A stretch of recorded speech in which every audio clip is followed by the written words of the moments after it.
Yo, what's going up? A pluses, nerd mixes. It is your boy, Indy Uchiha. And when I say I'm right back at it, I am right back at it because I got episode 3 review for Hawkeye for you guys. Didn't think I was going to get through it that quick, but I did. And I decided just to go ahead and hit it up now instead of waiting till tomorrow, right? Why not get into it? It's actually that good. This episode is interesting. If you saw by the thumbnail of the little girl, the little pretty girl, look at the little pretty girl. If you look at the thumbnail, looks like a flashback. Something's finna happen. It's definitely not one of Barton's kids, right? Because all his kids are older. Check this out. Young Echo. Echo coming into her own series and actually getting somewhat of origin in this series is basically showing you how I guess influential Maya Lopez is going to be in future of the even if it's just television of the MCU. Echo is a character that has a lot to do with, shall we say, Daredevil, and I really like the actress. They even retconned the in the MCU in the comics to because she's an amputee. Even did that. I do not want to bruise her name, but Miss Cox. She's an amputee and uses a prosthetic right leg, and they actually made that canon bit my tongue in the MCU for Echo as well. But we see through the flashbacks that Echo was born deaf. She ends up going to a normal school. But in that she starts to notice that she's able to pick up things. She has like a photographic sight. You know what I'm saying? Like she only has to see things once in order to recreate anything. Reading lips, drawing combat styles, different things like that. As you start progressing through her life, you see her mixed martial arts, everything she's doing. She becomes an expert at it just by looking, similar to what Taskmaster does, right? Except Taskmaster has, you know what I'm saying, super reflexes and everything like that.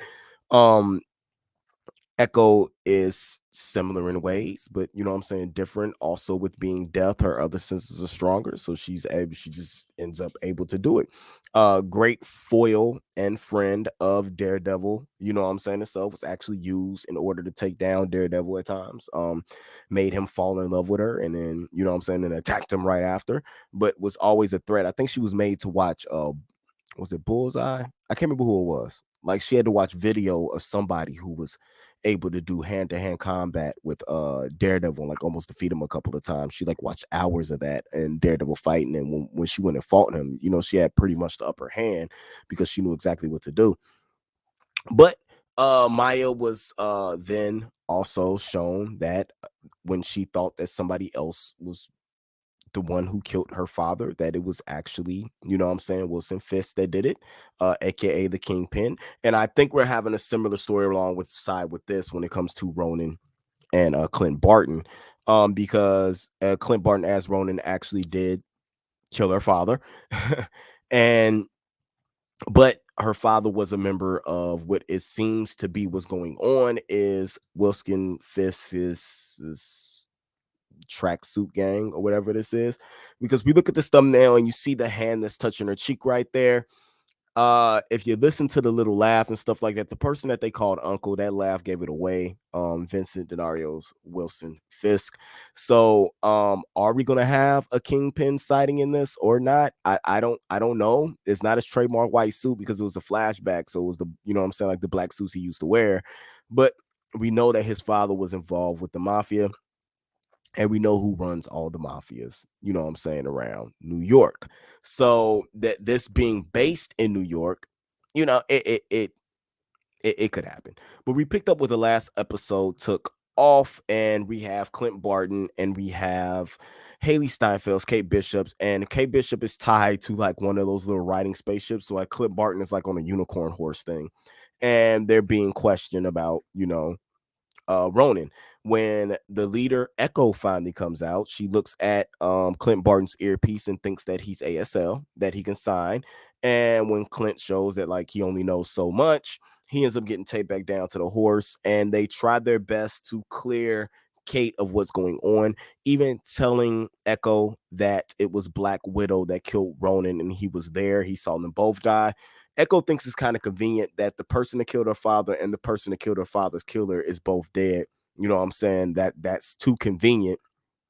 So they she almost chokes Kate, and then one of her followers ends up stopping her from doing it. Kazi or Kazi? I don't know how to pronounce that. And he stops her from doing, tries to get her reins back. Clint ends up breaking himself free, and then they have like this amazing fight scene, right?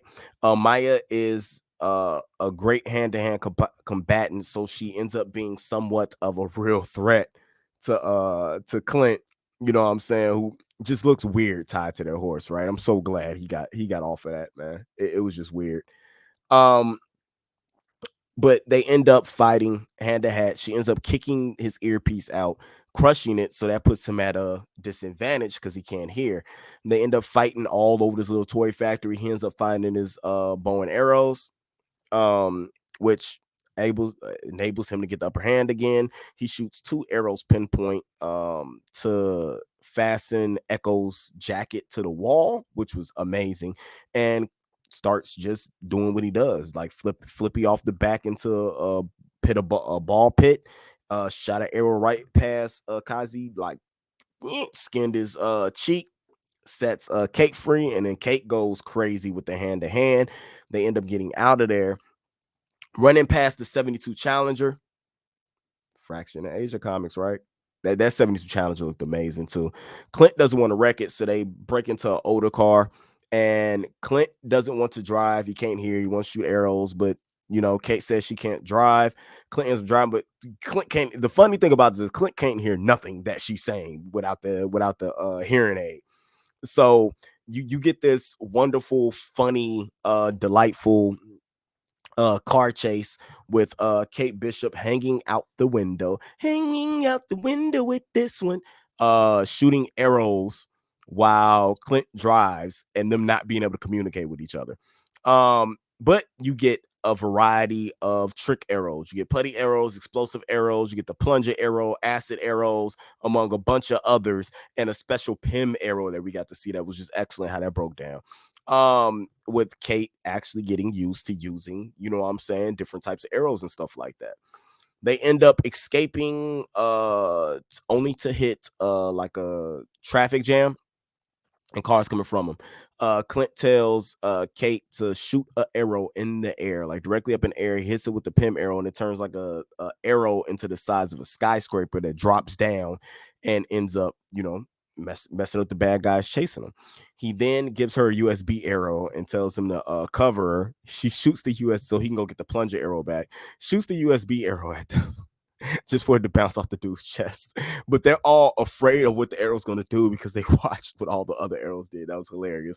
He grabs the plunger arrow, grabs her, jumps off the bridge, use the grappling hook arrow to swing under the bridge to get them on like a subway train. And then he used the plunger arrow to stick to the train so they can make their getaway. Uh, it was that was a really, really well done scene. Um, I really like the action. I really like the fact that they showed the versatility of the arrows and the versatility of a hero like Hawkeye. The fact that they were able to get away with that and you know what I'm saying, just save themselves. Spend a lot of money on that scene, a lot of destruction. It was just cool. It was just cool. And the 72 charges ended up getting destroyed anyway, so I guess they could have just took it. Um, they end up going back to, I think, that apartment. And then you have Kazuya and Echo chat about what happened, and her tell her that, you know what I'm saying, Uncle won't be pleased. Uncle, who we still think is Kingpin, who I'm pretty dang on sure that's Kingpin. And uh just talking about like your father always put the crew first. He didn't do things like this. And she just not having it. Who's in charge? It's me. You listen to me. So man, we'll see what happens. But let's that laugh to me, if it's not Vincent and they recast him, but still had that laugh in there, I'm gonna be very upset. I'm gonna be very upset. Uh Kate, they had a little heartwarming moment because of course Clint can't hear. His son calls him, he can't talk to his son. So Kate does this thing where she writes down what he's saying so he can respond. to tell him that he's gonna be back from Christmas. I'm rooting for Clint Barton to be able to get back home for Christmas. They go have breakfast or something like that after well, they go to get the hearing aid repaired by some random doctor. I'm pretty sure. I don't know if that's a one off or that doctor has some importance on what's going on. I don't know. But they go sit down for breakfast. I'm guessing that it only took like 5 minutes to fix it because he got his hearing aid. He put his hearing aid back in at the breakfast table. And this is where they start having the conversations about being a role model and how Clint's psyche is a little bit, you know what I'm saying, messed up, and how he's torn from his decision of being a superhero. You know what I'm saying? Or a hero, because some people gonna say he's not a superhero.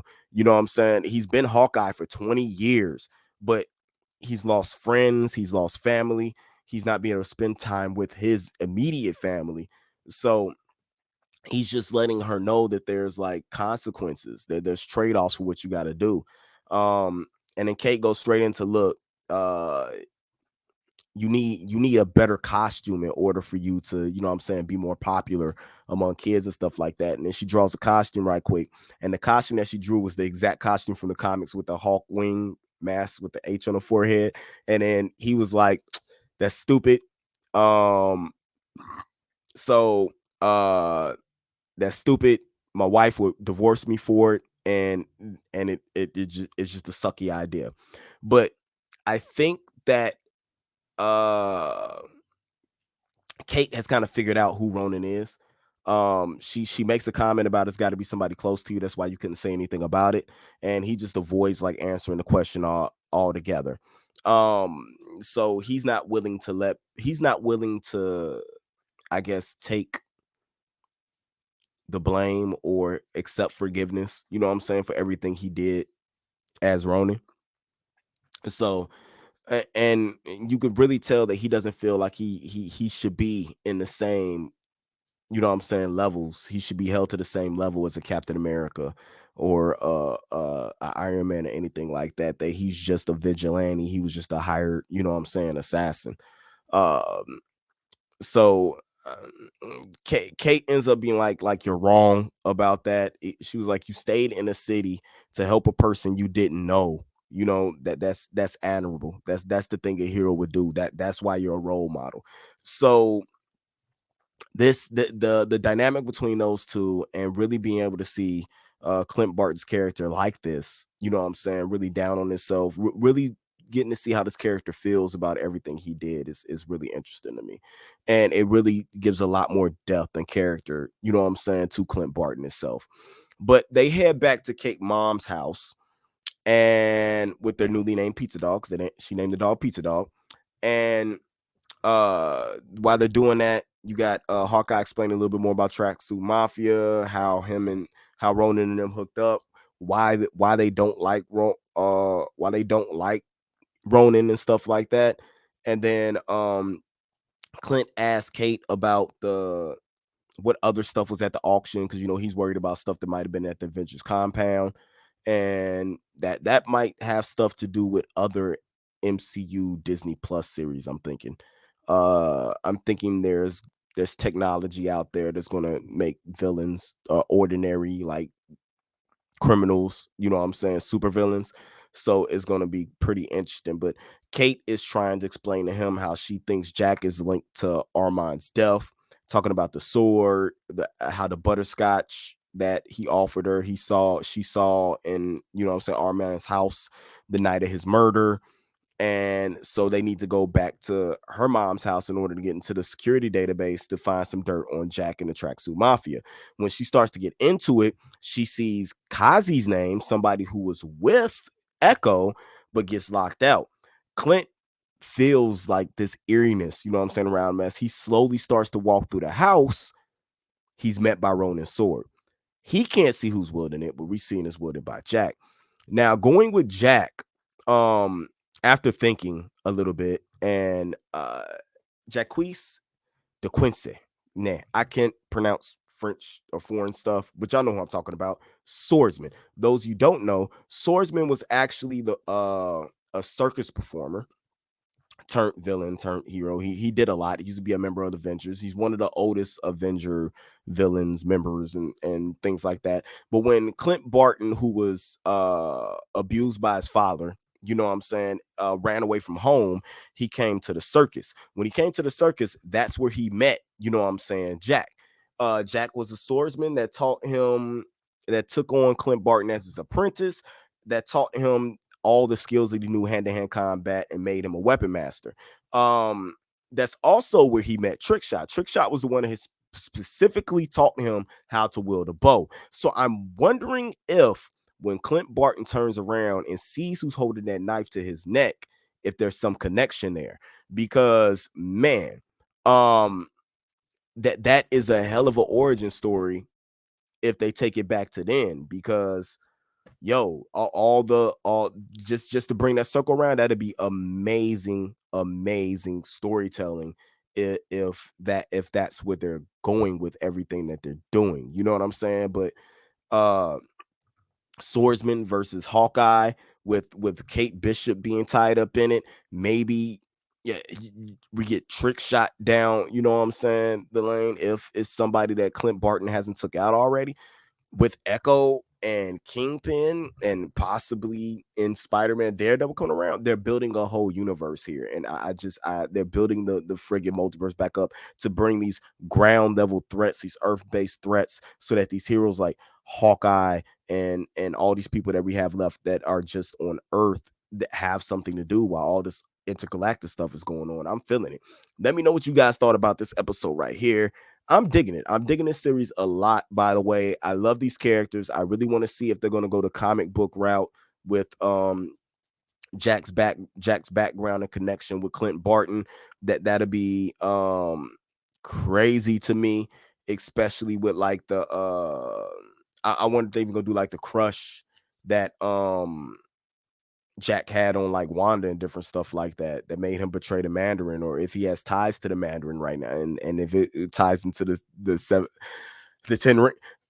Look, go look up Swordsman. He's got a lot going on. Might do a character breakdown on him. But let me know what you thought about this. Don't forget to like, share, and subscribe. Holla at you guys later. I'm gonna let Adam tell you guys how you can join the Patreon. If you enjoy our content and want to be a part of helping our channel grow, become a patron supporter. We have affordable tiers to choose from that offer a variety of exclusive and early access content, from audio files for all of our shows for you to enjoy on the road, access to our Discord community, and plenty of reactions, reviews, character breakdowns, and more. Check us out at patreon.com/A+opinions. And as always, remember, like, subscribe, and hit that bell notification so anytime we drop a brand new video, you will be notified.